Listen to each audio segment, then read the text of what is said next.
কোরআন শরীফ কিভাবে আমরা জানলাম? যদি প্রশ্ন করি আমি কোনো একজনকে যে বলেন এই 5টি আয়াত কোরআন শরীফ, এটা আপনি জানলেন কিভাবে? কোরআন শরীফ তখন হবে যখন আল্লাহর রাসূল বলবেন এটা আল্লাহর কালাম হবে, সুবহানাল্লাহ। তখন কোরআন শরীফ হবে যখন আমার আপনার নবী দুজাহানের বিশ্বনবী আকা নামদার তাজদারে মদিনা রাহমাতুল লিল আলামিন নবী জনাব মুহাম্মদ মুস্তাফা সাল্লাল্লাহু আলাইহি ওয়াসাল্লাম যখন বলবেন ও আমার উম্মতি আমি যে 5টি আয়াত পড়েছি এগুলো আয়াত, এটা আল্লাহর কালাম, এটা হচ্ছে কোরআন। তো কোরআন হয় নবীর কথার উপরে, বলেন সুবহানাল্লাহ, বলেন না সুবহানাল্লাহ। কোরআন শরীফ হয় আমার বন্ধুগণ, হাদিস শরীফের মধ্যে এইরকম কোন ব্যক্তি যদি আল্লাহর নবী সাল্লাল্লাহু আলাইহি ওয়াসাল্লাম নবীর নাম মোবারক শুনিয়া আজানের মধ্যে চুম্বন করিয়া বুড়ি আঙ্গুলের নৌকের মধ্যে যদি চুম্বন করিয়া তার চোখের মধ্যে মুছে, তাহলে এইরকম ব্যক্তি, এইরকম আমল করনেওয়ালা ব্যক্তি কাল হাশরের ময়দানে হযরত সাইয়েদনা আবু বকর সিদ্দিক রাদিয়াল্লাহু তাআলা আনহুর সঙ্গে তার বেহেশতের মধ্যে ঠিকানা হবে উচ্চ সুরে হোক সুবহানাল্লাহ। আরে শুনেন শুনেন শুনেন, রংপুরের জমিনে আগ লেগেছে, আগুন লেগেছে, আমরা কি করে মানবো এই কথা? ঠিক যদি একজন মৃত্যুর ব্যক্তি আমাদেরকে এসে বলে ও ভাই রংপুরের জমিনে আগুন লেগেছে ভাই, আমরা হয়তো তাও নাও মানতে পারি। কেন কেন কেন? এই ব্যক্তি যদি 100-এর মধ্যে 90% মিথ্যা কথা বলে, তাহলে আমরা তার কথাটিকে কি করবো না, মানবো না। আর যদি রংপুরি সাহেব কিবলা বর্তমান উনি বলেন যে 17 মধ্যে আগ লেগেছে, তাহলে আমরা মানবো কিনা? আরো মানবো কিনা? মানবো। কেন? খবরটি সত্য হয়, খবরিয়াদের আরো বলেন সুবহানাল্লাহ, খবরটি সত্য হয় খবরিয়ার দ্বারা। তো লা ইলাহা ইল্লাল্লাহ আমি কেন আল্লাহ মানবো? আমি আল্লাহ মানি না, সেই জন্য বলেছি আমি আল্লাহকে জানি না, চিনি না। আমার নবী, আপনার নবী, এই জগতের নবী, ভবিষ্যতের নবী, নবী বিয়াতুল্লাহ নবী, যার নাম আহমদে মুস্তাফা নবী মুর্তদা জনাব মুহাম্মদুর রাসূলুল্লাহ সাল্লাল্লাহু আলাইহি ওয়াসাল্লাম বলেছেন ও আমার উম্মতিগণ, ও মানব জাতি, ও মানব জাতি, আল্লাহ ভিন্ন কাউ নাই, আল্লাহ ভিন্ন অন্য দ্বিতীয় কোনো আল্লাহ নেই। লা ইলাহা ইল্লাল্লাহ পড়ো। তখন আমরা সবাই পড়েছি লা ইলাহা ইল্লাল্লাহ।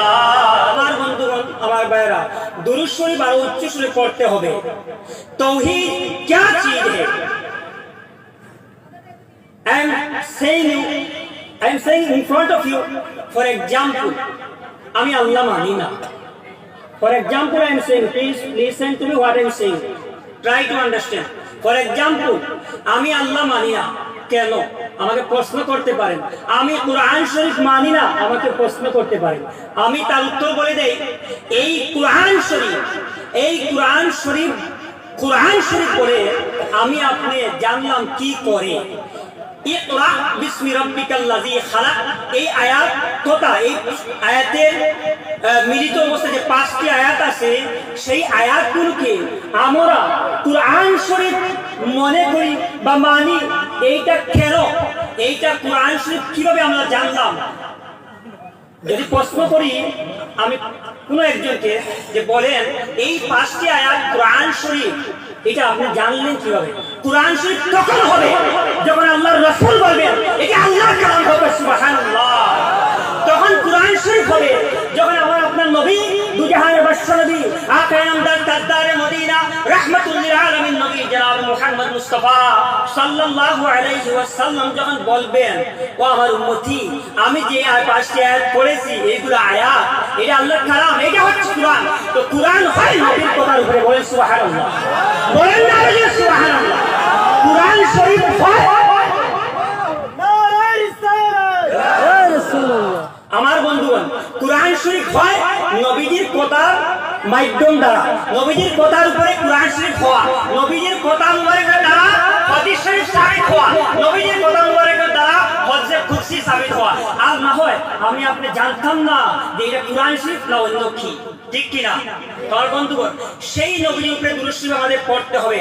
আরে শুনেন শুনেন শুনেন, রংপুরের জমিনে আগ লেগেছে, আগুন লেগেছে, আমরা কি করে মানবো এই কথা? ঠিক যদি একজন মৃত্যুর ব্যক্তি আমাদেরকে এসে বলে ও ভাই রংপুরের জমি আগুন লেগেছে ভাই, আমরা হয়তো তাও নাও মানতে পারি। কেন কেন কেন? এই ব্যক্তি যদি 100-এর মধ্যে 90% মিথ্যা কথা বলে, তাহলে আমরা তার কথাটিকে কি করবো না, মানবো না। আর যদি রংপুরি সাহেব কিবলা বর্তমান উনি বলেন যে 17 গাছের মধ্যে আগ লেগেছে, তাহলে আমরা মানবো কিনা? আরো মানবো কিনা? মানবো। কেন? খবর সত্য হয় খবরিয়াদের, আরো বলেন সুবহানাল্লাহ, খবরটি সত্য হয় খবরিয়ার দ্বারা। তো লা ইলাহা ইল্লাল্লাহ আমি কেন আল্লাহ মানবো? আমি আল্লাহ মানি না, সেই জন্য বলেছি আমি আল্লাহকে জানি না, চিনি না। আমার নবী, আপনার নবী, এই জগতের নবী, ভবিষ্যতের নবী, নবীর নবী, যার ওই নাম আহমদে মুস্তাফা, নবী মুর্তজা, জানাব মুহাম্মদুর রাসূলুল্লাহ সাল্লাল্লাহু আলাইহি ওয়াসাল্লাম বলেছেন, ও আমার উম্মতিগণ, ও মানব জাতি, ও মানব জাতি, আল্লাহ ভিন্ন কাউ নাই, আল্লাহ ভিন্ন অন্য দ্বিতীয় কোনো আল্লাহ নেই। লা ইলাহা ইল্লাল্লাহ পড়ো। তখন আমরা সবাই পড়েছি লা ইলাহা ইল্লাল্লাহ, লা ইলাহা ইল্লাল্লাহ, আল্লাহ ইলাহা ইল্লাল্লাহ। ও বন্ধুগণ, ভাইরা, লা ইলাহা ইল্লাল্লাহ আমরা পড়ি নাই, আগে পড়েছি মুহাম্মাদুর রাসূলুল্লাহ। আর উচ্চ সুরে বলেন মুহাম্মাদুর রাসূলুল্লাহ। কেন? লা ইলাহা ইল্লাল্লাহ সারা জিন্দেগি যদি আমরা পড়ি, তাহলে আমাদের ঈমান হবে না, যতক্ষণ না পর্যন্ত খবরিয়া এই লা ইলাহা ইল্লাল্লাহ হচ্ছে খবর, এই খবরটা সত্য হবে যখন খবরিয়া মুহাম্মদুর রাসূলুল্লাহ আমরা দিল দিয়ে ভালোবাসবো, তখন গিয়ে লা ইলাহা ইল্লাল্লাহ আমাদের কাছে সত্যি হবে। আমি ভুল বলছি কিনা? আমি সঠিক বলছি না ভুল বলছি?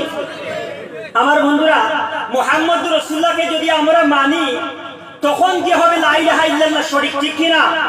আরে বিবেক আছে, আপনারা বুঝেন না একটু? যদি খবরটা সত্য মানতে হয় আমাদেরকে লা ইলাহা ইল্লাল্লাহ, আল্লাহ ছাড়া দ্বিতীয় কোনো মাবুদ নেই, তাহলে আগে মানতে হবে মুহাম্মদুর রাসূলুল্লাহ। আরো উচ্চ বলেন সুবহানাল্লাহ। তো আমার বন্ধুগণ, সেই নবীর উপরে দুরূদ শরীফ পড়েন। আল্লাহর যদি মনসা না হতো, আল্লাহর যদি মনসা না হতো তার হাবিবকে না বানানো, তাহলে এই কুল কায়নাত কিছুই হতো না। তাই আল্লাহ রাব্বুল আলামিন কোন দরকারই নেই, আল্লাহর কোনো আল্লাহ নেই, আল্লাহ আল্লাহই। উনি উনার সবাই, আমরা সবাই আল্লাহর মাখলুকাত। আমরা আল্লাহর জন্য কি করি? ইবাদত করে থাকি এবং করবই করব, কারণ আমরা মাখলুক, উনি হচ্ছেন আল্লাহ, হচ্ছেন আল্লাহ আমাদের খালিক ও মালিক। কিন্তু আমার বন্ধুগণ, আপনারা জানেন না, একটা ইম্পর্টেন্ট কথা আমি আপনাদের সামনে ডেলিভারি করছি, আপনারা শুনে please listen to very important topic. ইনশাআল্লাহ দেখেন, আল্লাহ আমাদেরকে নামাজ শিখান নাই, আল্লাহ আমাদেরকে রোজা রেখে আমাদেরকে শিক্ষা দেন নাই, আল্লাহ আমাদেরকে যাকাত দিয়ে শিক্ষা দেন নাই, যাকাত দিয়ে আমাদেরকে এইভাবে শিক্ষা দেন নাই যে ও আমার বন্দাগণ তোমরা এইভাবে যাকাত দাও, তোমরা এইভাবে রোজা রাখো, আমি যেভাবে রেখেছি, আমি যেভাবে নামাজ পড়তেছি তোমরাও পড়ো। কোনো একটা আমল এইভাবে নেই যে আল্লাহ রাব্বুল আলামিন আমাদেরকে দেখিয়ে দিয়েছেন আমল করানোর জন্য, নাই।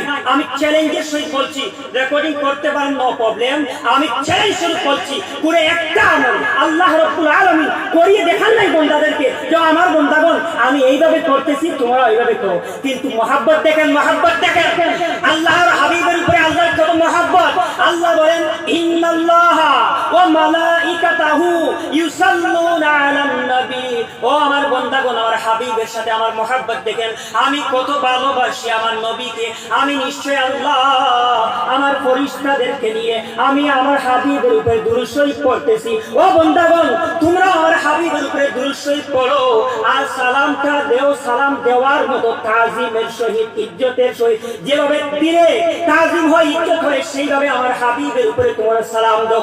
আমার বন্ধুগণ, কোনো ইবাদত এইভাবে আল্লাহ করিয়ে দেখান নাই, কিন্তু যে আমলটি আল্লাহ নিজে করিয়ে আল্লাহ তার ফেরেশতাদেরকে নিয়ে করিয়ে দেখিয়ে বলছেন যে ও আমার বান্দাগণ তোমরা আমার হাবিবের উপর দুরূদ শরীফ পড়ো। তাই আমি চ্যালেঞ্জের সহিত একটি আমল বলে দিতে চাই যে আমলটি আব্দুল বাক্কি নয়। কি নয়? আব্দুল বাক্কি নয়। চ্যালেঞ্জ পূর্ব থেকে পশ্চিম, উত্তর থেকে দক্ষিণ, ইনশাআল্লাহ তাআলা চ্যালেঞ্জ বলছি, কোনো আলিম নেই আমার এই দলিলটি কেটে দিতে। একটাই আমল হচ্ছে যে আমলটি বন্দা গুনাহগার হোক, ফাসিক হোক, ফাজির হোক, সে যত বড় গুনাহগার হোক, সে যদি আমলটা করে নেয়, তার আমলটি সে নিজে সার্টিফিকেট দিতে পারবে যে আমার ওই ইবাদতটি কবুল হয়েছে। এই ইবাদতটি কি? বলতে পারবেন কোন একজন? দুরূদ শরীফ, উচ্চস্বরে বলেন দুরূদ শরীফ। কেন?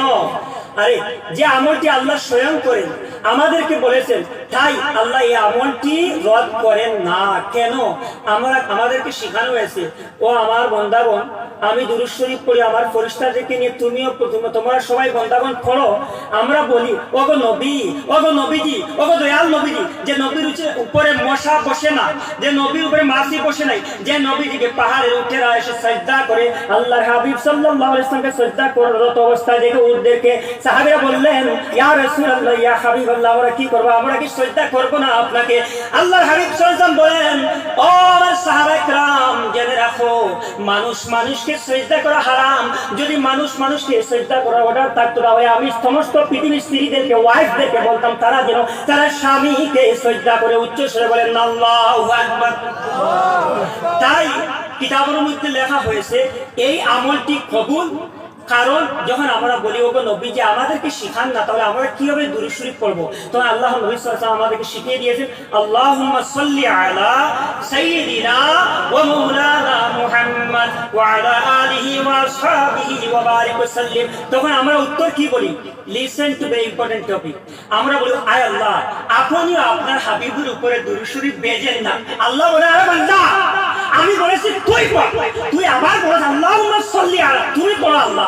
আরে বলে, তুই জানোস না আমি পড়তে আসি না, পড়তে আসি আর কিয়ামত হবে, আমার আল্লাহর নাম কোন একজন ব্যক্তি নিবেন না, কিন্তু সেই সময় আমি আমার হাবিবকে দুরূদ শরীফ পড়তে যাব। উচ্চ স্বরে বলেন না সুবহানাল্লাহ, আর উচ্চ স্বরে বলেন সুবহানাল্লাহ। আমার বন্ধুগণ, কুল্লু মান আলাইহা ফান, কিয়ামত হবে, আসবে, কিয়ামত হবে, কিন্তু আল্লাহর কিয়ামত হয়ে যাবে, আল্লাহর নাম লেনেওয়ালা কোনো ব্যক্তি থাকবে না। আমি কি বলছি শুনেন, আল্লাহর নাম জিকির করনেওয়ালা, ইয়াদ করনেওয়ালা কোনো এক ব্যক্তি থাকবে না। সেই দিন আমার আপনার নবী আকায়ে নামদার তাফতারে মদিনা রাহমাতুল লিল আলামিন নবী জনাব মুহাম্মদ মুস্তাফা সাল্লাল্লাহু আলাইহি ওয়াসাল্লামের দুরূদ শরীফ পড়া কিন্তু আপনার অব্যাহত থাকবে। উচ্চ স্বরে সুবহানাল্লাহ। আমার বন্ধুগণ, দুরূদ শরীফ পড়লে কি লাভ হয়? নবীজির সাথে মহব্বত করলে কি লাভ হয়? এমন একটি ইবাদত আমাকে দেখাতে পারবেন যে ইবাদতটি করার পরে ডান দিকের ফেরেশতারা সওয়াব লিখতে থাকেন আর বাম দিকের ফেরেশতারা গুনাহ কেটে থাকেন? এইরকম করে একটি আমল নেই। আল্লাহর হাবিব সাল্লাল্লাহু আলাইহি ওয়াসাল্লামের উপরে যখন বান্দা দুরূদ শরীফ পড়তে থাকে, সেই সময় ফেরেশতারা বলে, আমি সওয়াব লিখতেছি। আমি ডান দিকের ফেরেশতারা বলেন, আমরা কি করতেছি?